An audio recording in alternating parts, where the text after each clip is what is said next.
Hello, everybody. Thank you so much for tuning in today. This is the Bodega Cat Book Club Health Edition. And today we're continuing our reading of Your Body's Many Cries for Water by I'll call him Dr. B. I don't know how to pronounce that. Anyways, the subtitle is called You're Not Sick, You're Thirsty. Don't Treat Thirst with Medication. Okay, so this book was inspired by the fundamentals. I think water is one of the main building blocks of this earth, and we need water to survive, right? So I think it's important to learn about it, try to understand it, know the importance of it, and yeah, I think that's important to do. Okay, this is chapter 3, and this will be part 2. And in the meantime, you can check out our other book clubs. We have a spiritual book club on Mondays and financial book clubs on Wednesdays. Sorry, Thursdays, every Thursday. And check out our website. We've got newsletters, monthly newsletters that we put out, occasional podcasts that we put out that I interview very interesting people. I think they're interesting. And check out our YouTube channel as well. Check out our past book clubs that we've read or books that we've read. And if you find our services valuable, support us with our merch or yeah, with our merch and what was the other one? Buy me a coffee. I would appreciate that. We'd appreciate that very much. And if you are local in the LA area, come visit us in our healing center in person. We utilize technologies based on Nikola Tesla's scalar wave research for holistic healings for animals and humans. So check us out. And if you have a book club you want us to that you want to recommend for us to read on any of the topics, whether it's financial health or spiritual, I'll leave a link in the description box below, and you can recommend it, and we will read it at our discretion. So, okay, let's do it. Like I said, this is chapter 3, part 2. Histamine blocking agents are also not suitable for long-term use. They have many side effects. These include dizziness and confusion states in the elderly. Enlarged breasts appear in men after a few weeks of taking this medication. Low sperm count and loss of libido in some male patients have also been noted. Nursing mothers or pregnant women should not use this type of medication to treat the thirst signals of the body. The mothers, this child and the mothers. Brain capillaries respond to dehydration by dilating if histamine stimulates them. Antihistamines will, like Benadryl, for example, that's the trade name or the brand name, will block the capillary dilating action of histamine when the brain has to tabulate more information than normal, such as such as when you're under pressure or stress. Such as when under pressure of stress. The brain will get less blood supply when antihistamines are used for dyspeptic pain treatment. The primary cause of Alzheimer's disease is chronic dehydration of the body. Now, that's a side note there. That's an interesting theory. We've been told it's about not Alzheimer's, aluminum toxicity. Well, two statements can be true at the same time, so we'll see. In my opinion, brain cell dehydration is the primary cause of Alzheimer's disease. Ah, we talked about aluminum. Here we go. Aluminum toxicity is a secondary complication of dehydration in areas of the world with comparatively aluminum-free water. Caution, in the technically advanced Western society, aluminum sulfate is at times used in the process of water purification for city water supplies. In prolonged dehydration, brain cells begin to shrink. Imagine a plum gradually turning into a prune. Unfortunately, in a dehydrated state, many functions of the brain cells begin to get lost, such as the transport system that delivers neurotransmitters to nerve endings. One of my medical friends took this information to heart and started treating his brother, who has Alzheimer's disease, by forcing him to drink more water every day. His brother was has begun to recover his memory, so much so that he can now follow conversations and not frequently repeat himself. The improvement became noticeable in a matter of weeks. Wow, that's incredible.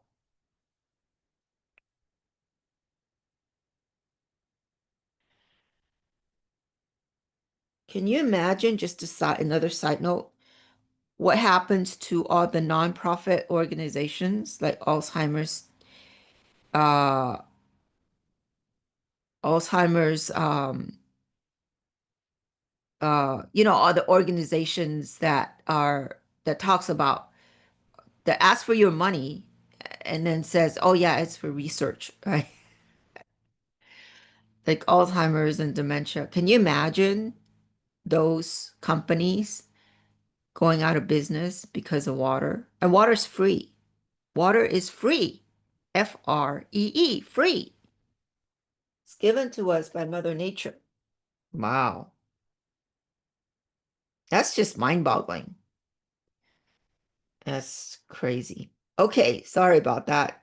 Got a little squirrel there. It should be recognized that although dyspeptic pain is localized in the region of the stomach, the dehydration is established all over the body. Not recognizing dyspeptic pain as a thirst signal will later in life cause the human body many irreversible problems. Of course, a stomach tumor could cause a similar pain. However, that pain will not disappear with water. It will continue to recur.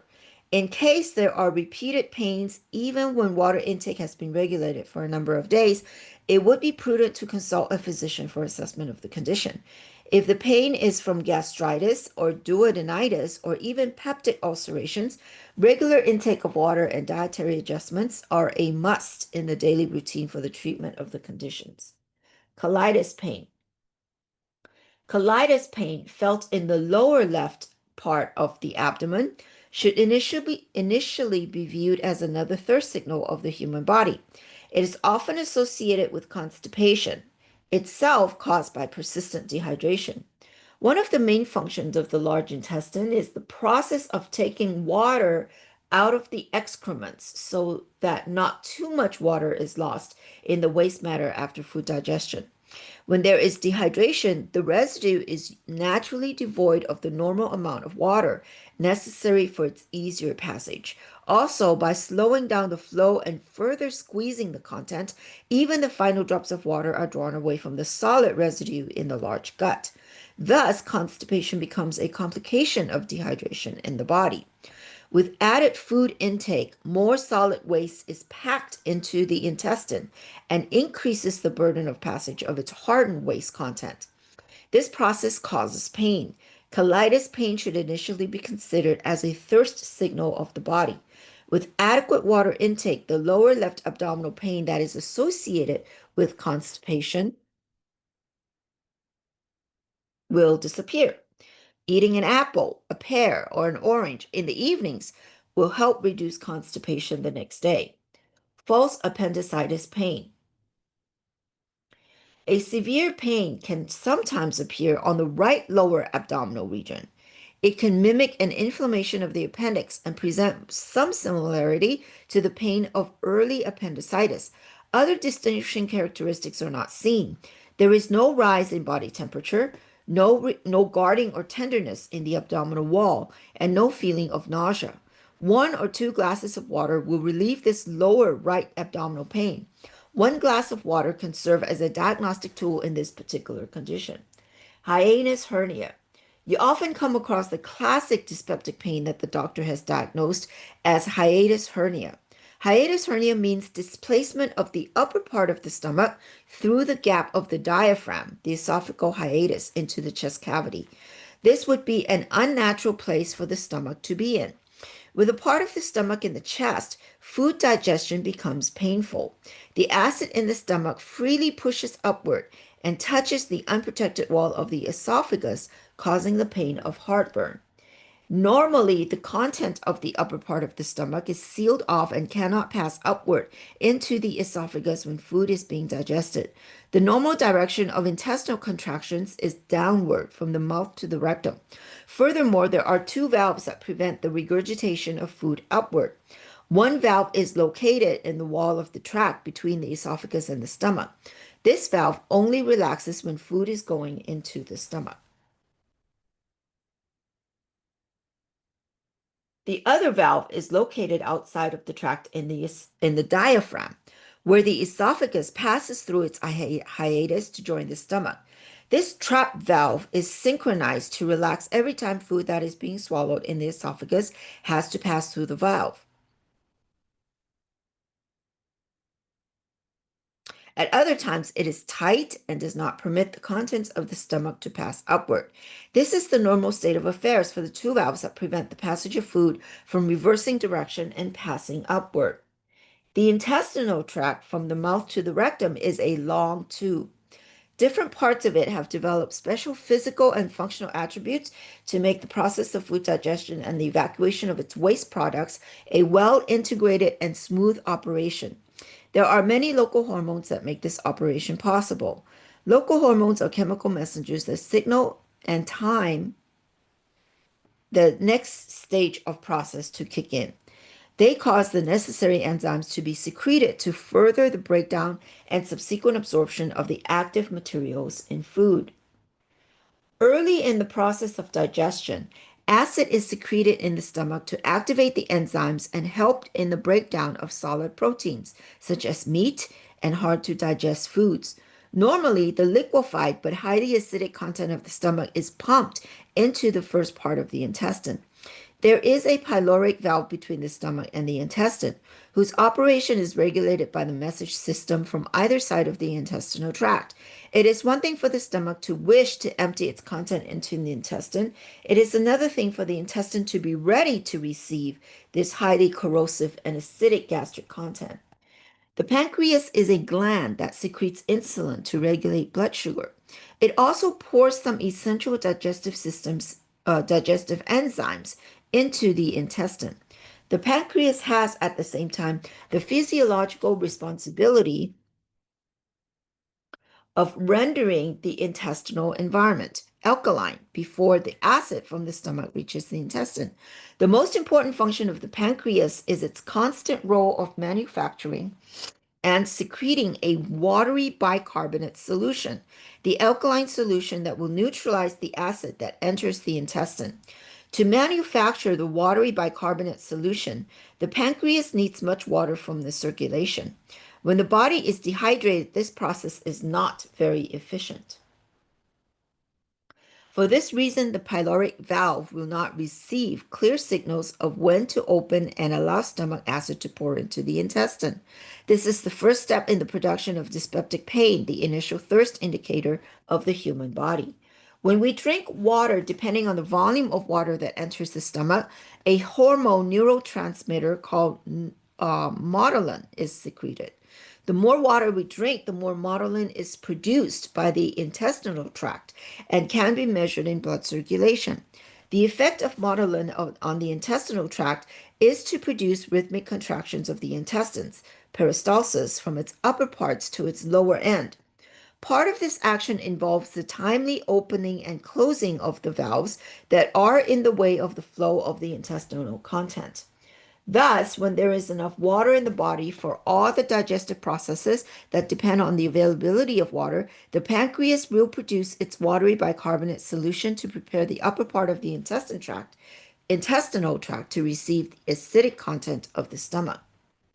Under such ideal circumstances, the pyloric valve is also allowed to open for the evacuation of the content of the stomach.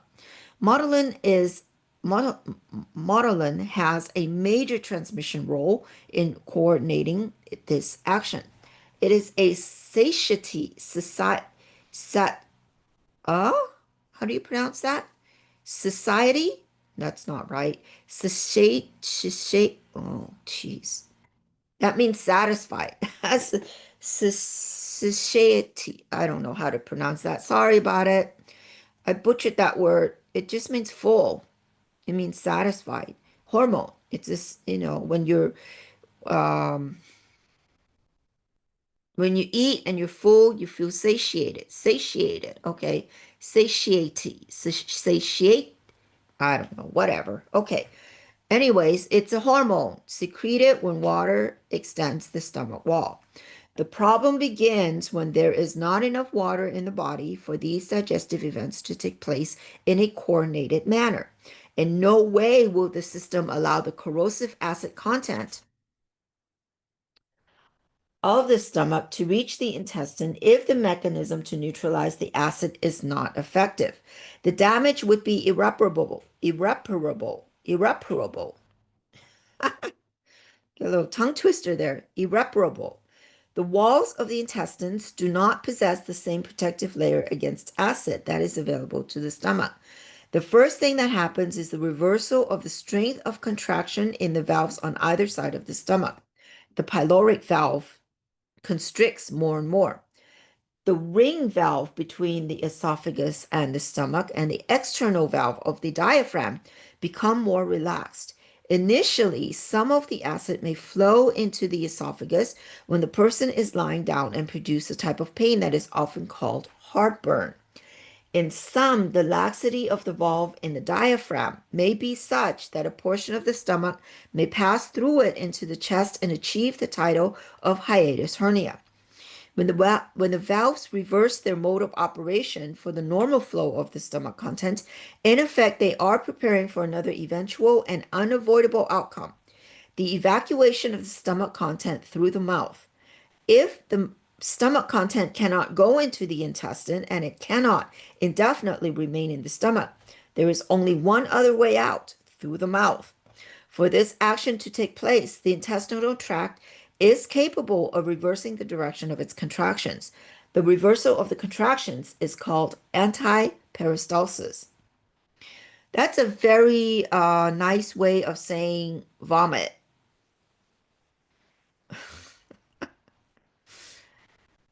So, okay. This is just another side note. A lot of quote intellectual people, they just go around and around and around explaining one thing. And you could just say it. They just vomit. The stomach can't contain the content anymore, and it has to go somewhere. It either goes up through the mouth, you vomit it out, or you go down to the intestines and you poop it out. Sorry to be so graphic, but essentially that's just what happens. Mechanics is very simple. And if you study Mother Nature, nature is very simple. In and out, in and out. You you clean it, right? You empty the contents, you clean the waste. In, you put in new food, new nutrient, whatever it is, right? That's it. In, out, in, out. It's very simple mechanics. Anyways, no disrespect to Dr. B or Dr. What is it? Yeah, Dr. B. That's a very polite way of just saying the contents just vomits out. Anyways, sorry about that. It's just a little squirrel. Okay, let's do it. Moving on. One of the most misunderstood and upsetting conditions that is a complication of severe dehydration is bulimia. People who suffer this condition have constant hunger. When they eat, they cannot retain food and have an uncontrollable urge to vomit. In these people, their hunger is, in fact, an indicator of thirst, and their urge to vomit is the protection mechanism explained above. If bulimics begin to rehydrate their bodies well and drink water before they eat, this problem should disappear. The problem probably should disappear on a biological level, but bulimia, I think, I don't know, I'm not a doctor. It might have a psychological level as well. an underlying psychological issue as well, and or mental. You don't know. I don't know. I'm just throwing it out there. Okay. In my opinion, because of the repeated corrosive effect of regurgitating acid on unprotected esophageal issue, there is a strong relationship between heartburn of early life and eventual cancer of the lower end of the esophagus. Wow, that's an interesting concept. So, if you have heartburn, drink water, drink more water. If you have Alzheimer's or dementia, drink more water. Interesting, eh? Dyspeptic pain, no matter what other pathological label is attached to it, should be treated by regular intake of water.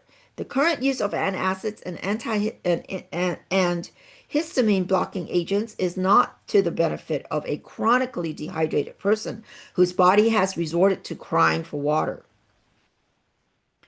AB is engaged in alternative medicine. She's very strongly into chelation therapy. However, she had suffered for many years from excruciating pain from her hiatal hernia, which chelation could not help. Her husband tells me that AB could hardly sit through a meal because of the pain. At times, they would have to leave a restaurant because the pain would not allow her even a short respite to finish her meal. AB tells me she hardly drank any water. After reading my book and understanding her problem, she began drinking water. As she increased her water intake, she noticed her pain was less severe. In a matter of days, it disappeared completely, never to come back. It is interesting to note that chelation, her pet therapy for many conditions, could not help her. It should be clear that the merit of chelation therapy in most cases is in its required high volume water intake during the actual treatment procedure. However, in the past, increased water intake was not a routine recommendation for in-person or in between treatment sessions. Now, as a result of my talks and my books, many practitioners of alternative medicine are recommending increased water intake by their patients. Chelation therapy is most effective for extracting toxic metals from the body. I've heard of chelation therapy. I didn't do a deep dive on it though. If anybody listening to this is more familiar with chelation therapy, I know it's a form of detox, like detoxing heavy metals and stuff like that. I think it's IV if I remember correctly. But anyways, if anybody knows a little bit more about chelation therapy than I do, put it in the description box below and educate me and the community. Okay. All right. In summary, dyspeptic pain is a thirst signal associated with chronic or severe dehydration in the human body. It can also exist in conjunction with other thirst pains of the body. Read Samuel Liguori's letter in chapter 7. He had both hiatal hernia and anginal pain, which is heart pain. With increased water intake, one pain disappeared and the other diminished significantly after only 1 week.